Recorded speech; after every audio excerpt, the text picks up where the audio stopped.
이렇게 올해는 조금 투자가 주춤하죠. 그죠? 네.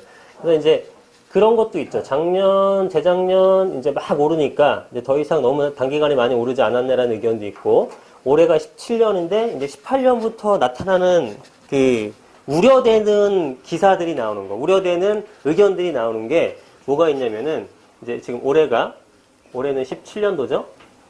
17년.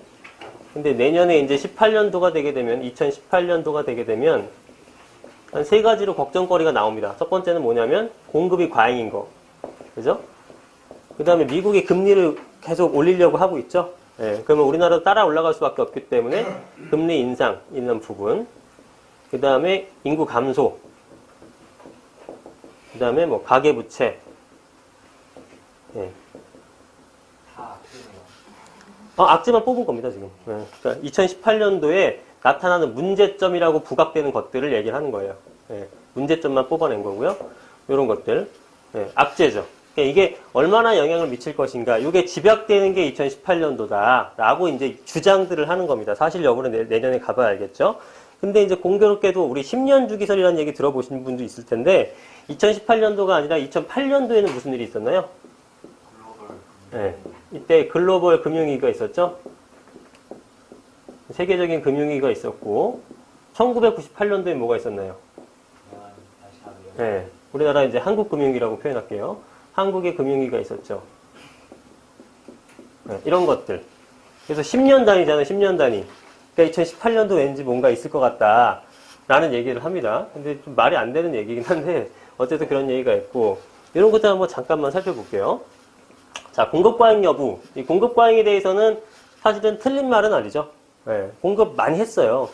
이 공급이 무서운 게 뭐냐면 2014년도 좀 배경까지 한번 살펴볼까요? 2006년, 7년도에 막 오르다가 2008년도 글로벌 금융위기 맞고 2009년서부터 2013년도까지 이 부동산 가격이 다운됐죠? 하락했단 말이죠. 이런 상태였는데 2013년도 정확하게는 2013년도 9월 달부터 반등을 하기 시작해서 저점을 찍고 이제 올라가기 시작했던 겁니다. 그래서 이 시기에는 사실은 여러분들 여기 계신 분들 중에도 이 시기에 부동산 사신 분이 거의 없을 거예요. 그죠?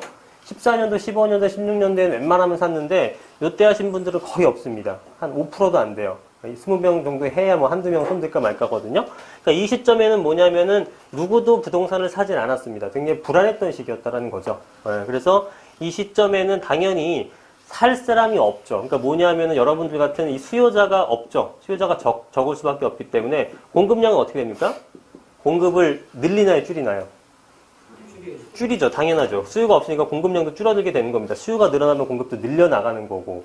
그러니까 이 수요가 없기 때문에 예전처럼 공급을 왕창하게 되면 수요자들이 사가는 구조가 아니에요. 지금 우리나라 시대에는, 우리나라 현상은. 전 세계적인 이제 현재 사회에는 수요가 얼마큼이냐를 파악한 다음에 거기에 맞춰서 공급을 하는 거지 예전처럼 공급을 하게 되면 사는 시대는 지났단 말이죠. 그러니까 수요가 없었던 시기였기 때문에 공급량을 줄입니다. 그죠? 그럼 무슨 일이 생기냐면은 공급량 자체가 기존에는 한 40만 호에서 45만 호 정도를 공급을 했어요. 공급자들이, 건설사들이. 근데 이게 안 하니까 이게 훅 줄어들었죠. 한 20만 호에서 한 25만 호 정도로 줄어든 겁니다. 공급이.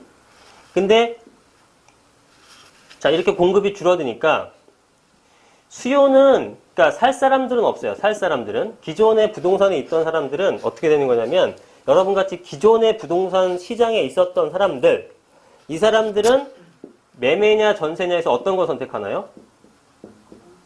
전세를 선택하게 되겠죠. 전세를 선택합니다. 그러니까 매매 수요가 없어요. 그러면 신규로 들어오는 수요자들이 있어요.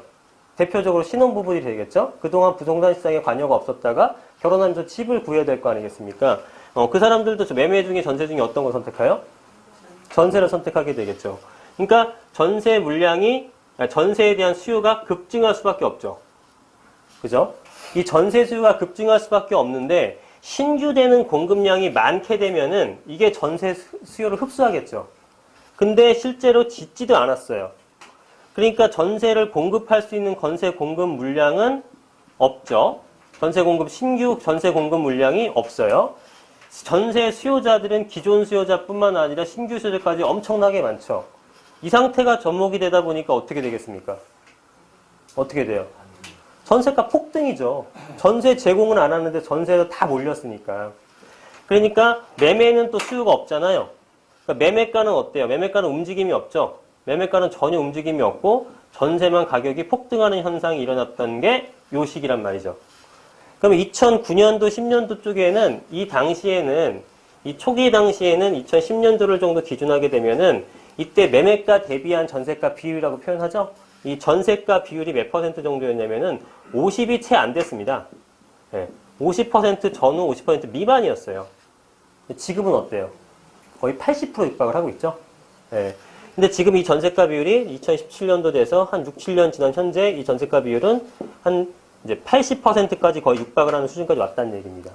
평균적으로 80% 육박한다는 것은요, 90%가 넘는 아파트도 수두룩하다는 얘기예요.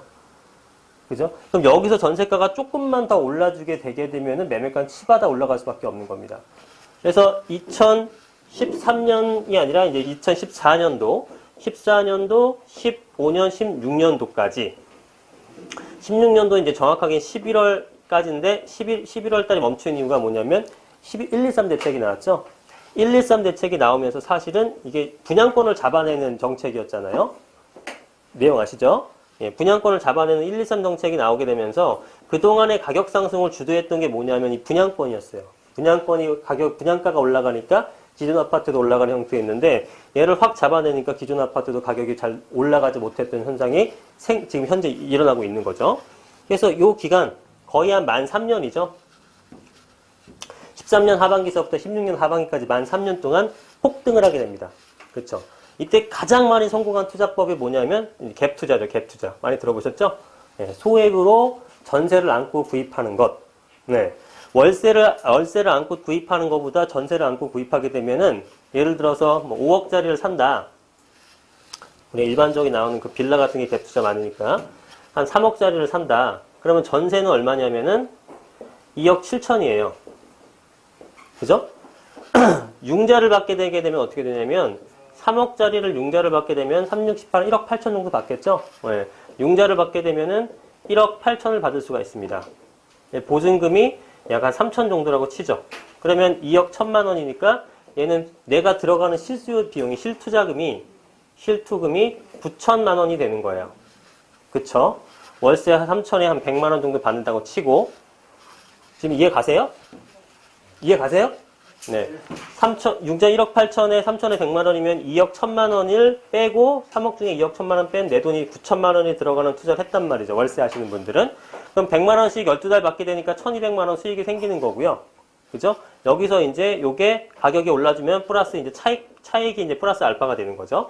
근데 실투 9천 갖고 이렇게 투자를 하느니 차라리 3억 넣고 전세 2억 7천 한 3천만 원만 들어가면 되잖아요. 요거 세 채를 사는 형태의 투자가 많았다는 얘기예요. 월세를 형태로 구입해서 매달 받는 것보다 전세를 안고 여러 채를 구입하는 형태.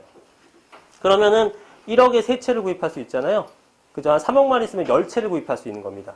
이런 식으로 엄청나게 많은 물량을 사서 임대사업을 하시는 분들이 대단히 많이 늘었죠. 뭐 한 사람이 4, 5채씩 사는데 물량이 얼마나 많이 소화가 됐겠습니까?